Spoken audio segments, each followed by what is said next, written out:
Alright, what is good, ladies and gentlemen? It is the Master Reviewer back again with another review, and today we have a good one. The random number generator really gave me a good one with this time. We are finally reviewing the John Wick movies. That is right. This is one of my favorite, if not my favorite, movie franchise that I've ever seen. All the movies are good. I'm just going to spoil this now. There's like no bad movie in this franchise. I have not seen Ballerina yet, which is the newest one that just recently came out.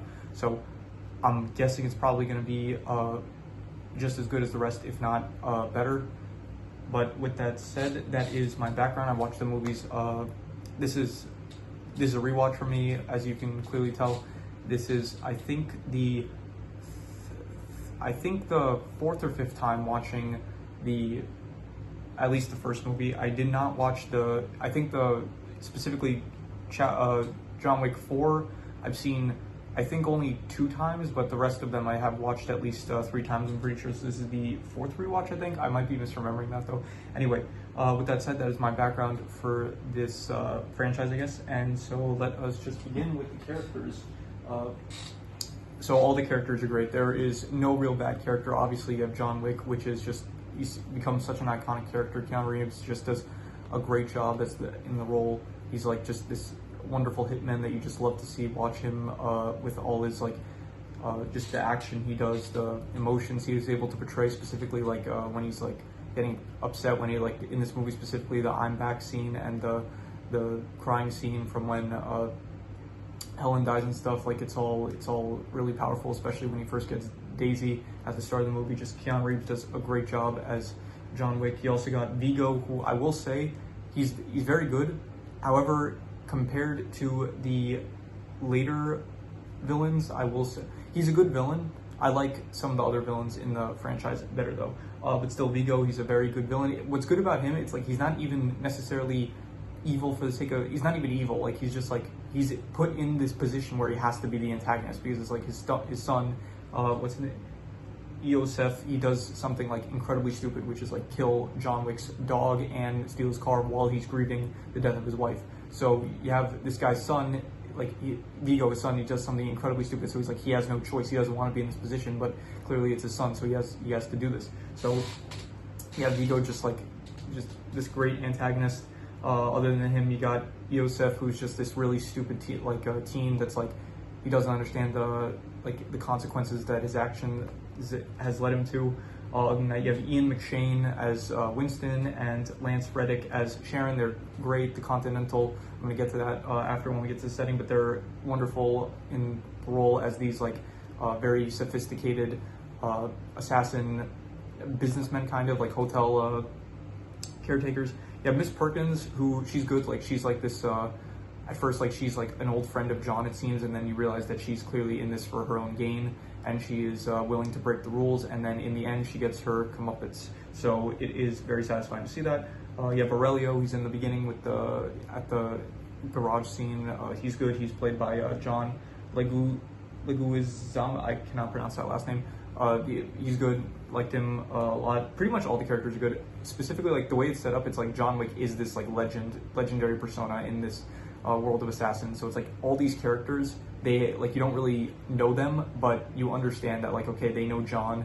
John has a history with everyone in this world pretty much, and just all the characters you meet, there's it's really cool how it's okay, they know John already. And yeah, you also have Harry. He helps out John, and then he ends up dying sadly. But he was good. Willem Dafoe's character, Marcus, just great. He's a real G, just really helping out John with all his sniper shit, and really good stuff from him. So yeah, honestly, all the characters are great. I would give them all an 8 out of 10. Yeah, there is just I would say some characters just don't get as much screen time or development. Like Aurelio, you don't see him that much. Marcus's character, you could have also seen him a bit more, but yeah, overall, there's no bad characters, I would really say, so 8 out of 10. The plot, I'm gonna give 8.5. It's amazing. It's just this really great story about just this assassin who's retired, but then his wife ends up dying, and so he's grieving, but he ends up getting this little spark of hope to be happy once again with this dog that he receives from his dead wife. And then the dog, and then he has his car. He has two things left in life that he loves, and then the dog ends up dying, and his car ends up getting stolen, and now this guy just has nothing left. Like he has this life that he got so lucky to get, and now all of it is lost. And so he just goes on out for this quest for vengeance against the people that wronged him. And it's just such a great, straightforward plot that leads to just a wonderful story that plays out because of it. Not just this one, it also sets off the entire franchise, and it's just a great story. 8.5, amazing, I would give it. And yeah, the setting is really cool. You got the Continental, which is really nice. So honestly, more so like less about the actual places that take place, because a lot of the places in this are like standard city areas, like buildings and stuff, and there's nothing really too much to say about the actual settings except for the Continental. The Continental is very cool. It's like this hotel for assassins and stuff where you can't conduct business on Continental grounds, otherwise you're gonna get, obviously you'll die. So less about the actual settings. The entire world though, the entire world of John Wick is just really just interesting and cool, and like it's so very well created, where it's like you have these gold coins that you can use for favors and stuff. You have in the later movies you find out more stuff about the world, but just it's great. I like the world a lot. It's very cool. It's very intriguing, and it's just something just you love to watch the world. It's just great. I would give it honestly another 8.5. Amazing. Moving on to action. This is like what you want to see. This is like what you come for the franchise for. I will say though, compared to how I have seen the entire franchise at this point, so compared to the later movies, this one is not as this one, like, I know where it's going to get up to, so I don't want to rate this one like overly high, because I do know the lengths that this franchise can get up to. So in terms of all the action in the entire franchise, is probably the weakest, just because the standard is so high that, like, because this is just, I know where it is later on. So yeah, so because of that, I'm just going to give the action an 8. It is great. It's still very good. You have knife fights, which are cool. All the gun fights are great. One critique I have, which a lot of people have, like, there's like a lot of shootings that happen in raids, and then people just like don't care or don't notice or anything like that. So yeah, that's a bit unrealistic. It doesn't get to like in the fourth movie, obviously it's like you have shootouts in the middle of the street, and then people just keep driving cars and stuff, so that it does get later on like to points where it's like, okay, this is a bit like this is taking me out of it a bit because of it. But yeah, but still the action overall, it's just wonderful to see. It's very fun and I like it a lot. The worst thing, I would say the worst thing about this is honestly just the fact that I know like where it's gonna end up later on, where it's like it gets even better than this. Like now when I look at the entire franchise as a whole, and then I compare all the other movies to this movie, it's like this movie feels a bit lackluster in comparison. But honestly, if that's the worst thing about your movie, then you really have nothing to worry about. So I'm not gonna give a worst thing, because honestly I don't think there is anything that is really necessarily terrible, so I'm not gonna put a worse thing for this.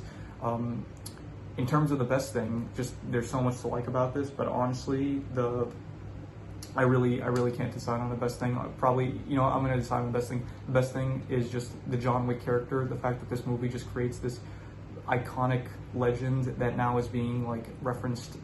Like this came out in 2014, it's like 10 years later, this is still like the pinnacle for just an assassin movie. Like this is this is probably my favorite assassin. I reviewed the James Bond movies in the last week, I think, like the last 2 weeks, however long it was. James Bond is cool, but like John Wick is just like real badass. Just like the character of John Wick is just 9 out of 10, I would say. 9 out of 10? Yeah, I'll give it a 9 out of 10. I think that's fair. Honestly, 9.5. It's John Wick. Come on, how can you not? What is 9.5 on my rating scale? 9.5. I know a 9 is incredible. 9.5 is the best. Yeah, he's one of the best. Like, come on, it's John Wick here. Yeah, so that is all the stuff to rank. Any extra notes? I actually wrote a lot of extra notes for this. The theme music, it's just wonderful. Love it. Great theme. Like, I'm not gonna hum it now, but if you know it, you know it. It's iconic. It's great. I love it. Anything else? I did notice, like, when he did sign the package for Daisy, he did end up he like was holding his pen, and the woman asked like if she can get the pen back. I think that was like kind of like a nod to the whole like pencil killing in a bar thing. So I noticed that on rewatch. Think by Kaleda, that is played in the shootout in the bathroom scene. I thought that was a great song. I like that song. The first time I watched this movie, I ended up adding it to my Spotify playlist. Like that song a lot. Just want to mention that. Anything else? The doctor from the third movie, I did not realize he was also in this movie, so that was interesting to watch on rewatch. yeah, Keanu's acting is great. The whole like when he's shouting and stuff, when he's like the whole "I'm back" speech, just wonderful. Loved it a lot. I will say actually there is one. Okay, I am gonna say there is one thing. The worst thing I will say, Vigo. He ends up like he makes this whole talk like saying to his son like you messed up bad, and then he ends up capturing Wick, and then like he just leaves the room. He doesn't just stay there to verify that he ends up dead. Like, just shoot him in the head at that point. Like, why are you like leading your goons to like suffocate him? Why suffocate him? Just shoot him in the head at that point. So obviously like they need Wick to get away. So John ends up escaping thanks to Marcus. But yeah, so I did hear that. I'm gonna actually say is that was yeah. It doesn't really upset me too much. I don't want to say like it's like I don't want to like make it affect the score because it ultimately like it is something that they just did like for the purpose of continuing the story. So yeah, I'm just gonna say 5 out of 10. It's like it's not good, it's not bad. Like it's not good because ultimately it is kind of stupid that he wouldn't wait, but then it's not bad because like it's necessary to progress. I'm just gonna give it a 5, and I'll put that as the worst thing because like you talk all this stuff like, and then later on he accused Marcus that he had so many opportunities to kill Wick, and it's like you yourself left the room when you could have killed him, and then like 5 minutes later, John's like threatening him with a gun to give up his son's location. So it's like you absolutely could have prevented this, but you ended like this is on you. You're in this situation because of just your own stupidity. I also did like Marcus versus Vigo's like outlook on John. Like at the start of the movie, Marcus is like he couldn't have done anything like about how like this is what happens in life. Like life goes on without any rhyme or reason. And then you got Vigo where when he confronts John, it's like this is on you. Like your actions made God like take away your wife. And so I did like that kind of bit of contrast. And then I'm pretty sure John ends up even agreeing. He's like, yeah, I know this is like we're both cursed. Like this is both of our faults and stuff. So yeah. So yeah, those were the extra notes. So I am going to do the calculations. So King Crimson. All right, so the calculations end up coming out to about an 8 out of 10, which would be great, but honestly, I'm gonna give it an 8.5. It's amazing. It's John Wick. It started off the franchise. I know this is probably, from what I remember, like the weakest movie in the franchise. I haven't seen Ballerina, so maybe Ballerina is worse than this. However, if this is the starting point for like, if this is the lowest in the franchise, then you got a great franchise. If the lowest movie is an 8.5, like, obviously this is just my opinion, like, not objective fact. Well, come on, let's all agree. My opinions are objectively correct, but yeah. So 8.5, just amazing, wonderful, loved it a lot, and yeah, can't wait to review the rest of the franchise. So yeah, with that said, that is pretty much all there is to it. So let's leave it at that.